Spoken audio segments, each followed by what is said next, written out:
तो सच्चा टैलेंटेड व्यक्ति है। नहीं तो फिर तो अन्य मत में भी जन्मे हैं अंबानी आदि, तो वो अपना टैलेंट पूरी तरह से निभा रहे, ना दुनियादारी से कोई मतलब, बस पैसे से मतलब है। और हम जैन कुल में जन्मे, ऐसा सत समागम में जन्मे, और हमें बस धन कमानी पड़ी है, पैसे नहीं सुख मान रहे हैं, तो हमारे में उनमें क्या अंतर?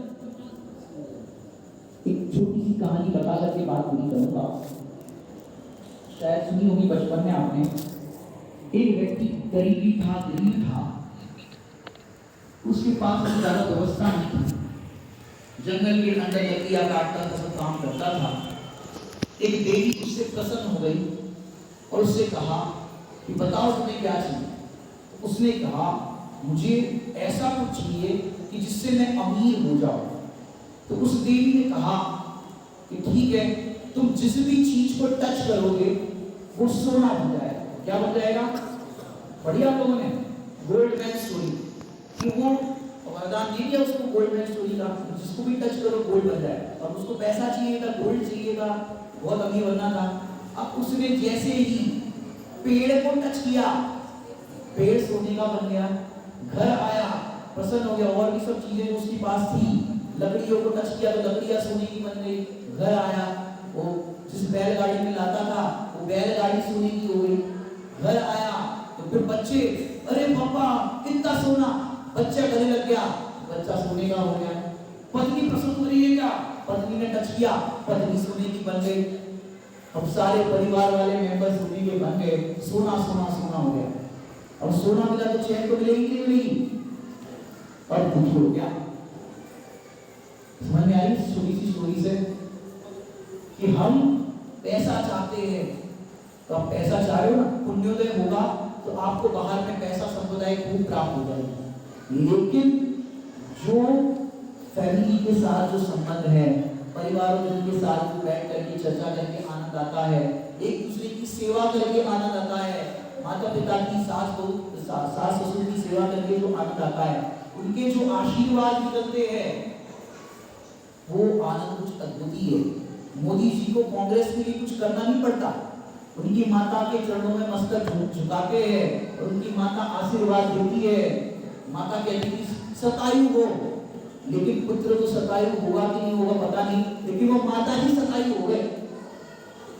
सोचो, इतनी विनय विशुद्धि, बड़ों के प्रति विनय भाव, भक्ति भाव, उससे मोदी जी प्रधानमंत्री देश के इतना राज कर रहे। आपको लगता होगा यहाँ राजनीति है, ये राजनीति है, लेकिन भैया पुण्य भी तो कोई चीज है, कर्तव्य भी तो कोई चीज है। अच्छा कर्तव्य करते हैं, उनको अधिकार मिलते ही है। अच्छे अधिकार की प्राप्ति करना है तो कर्तव्य करो। अब दो शब्दों को थोड़ा सा बता के बात पूरी करते हैं। टैलेंट का दूसरा लक्षण भौतिक साधनों में संतोष खोजने की जगह समृद्धि में संतोष खोजने की कला सिखाता है। ये टैलेंट का मतलब है। अब ये क्या होता है?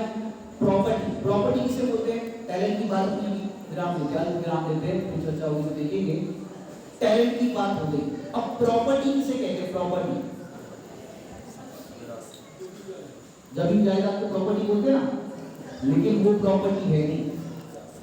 प्रॉपर्टी तो ये है कि आप लोगों को तत्व ज्ञान से प्रेम है, धर्मी धर्मात्माओं से प्रेम है, तो इतने लोग जो दिखाई दे रहे हैं ना, ये हमारी प्रॉपर्टी है।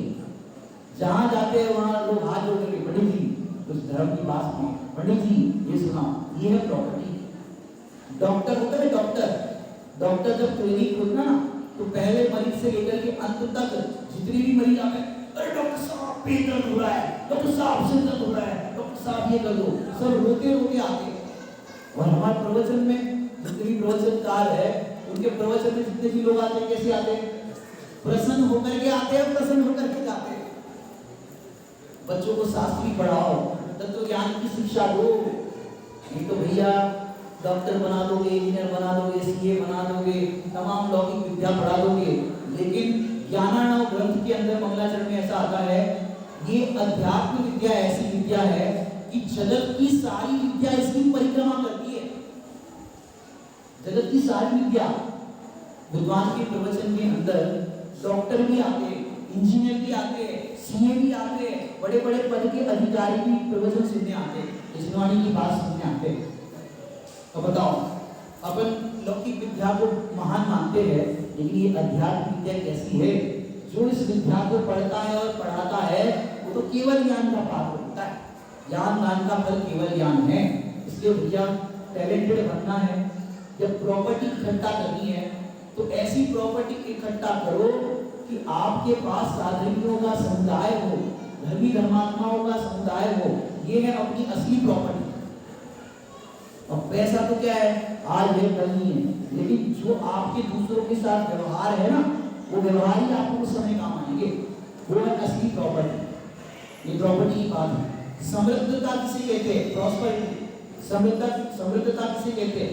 कि समृद्धता ऐसी होती है कि हमको बाहर में कुछ विकास होता है तो ये समृद्धता लगती है। क्या लगती है? विकास जो होता है वो समृद्धता लगती है।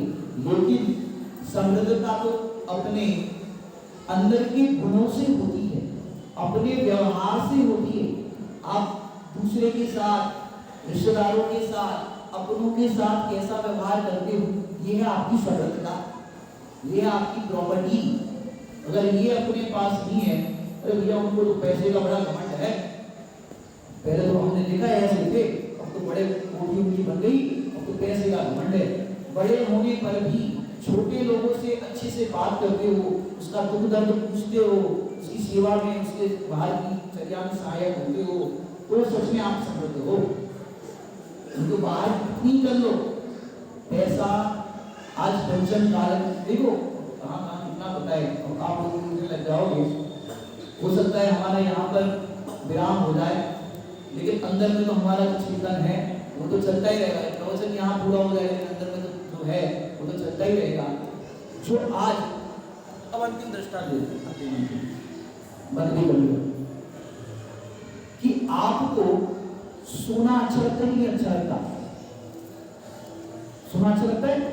स्लीपिंग नहीं, सोना बहुत अच्छा लगता है। आराम से सुबह 10 बजे उठो, सोना अच्छा लगता है। लॉकडाउन में ऐसे करते तो सोते थे। गोल्ड सोना अच्छा लगता है ना, सोना अच्छा लगता है। तो ये सोना अच्छा लगता है, पहनना ही करना अच्छा लगता है, और पहन करके अपने आप को बड़ा भी मानते हैं कि मेरे इतना सोना है, 50 तोला, ये तोला, वो तोला।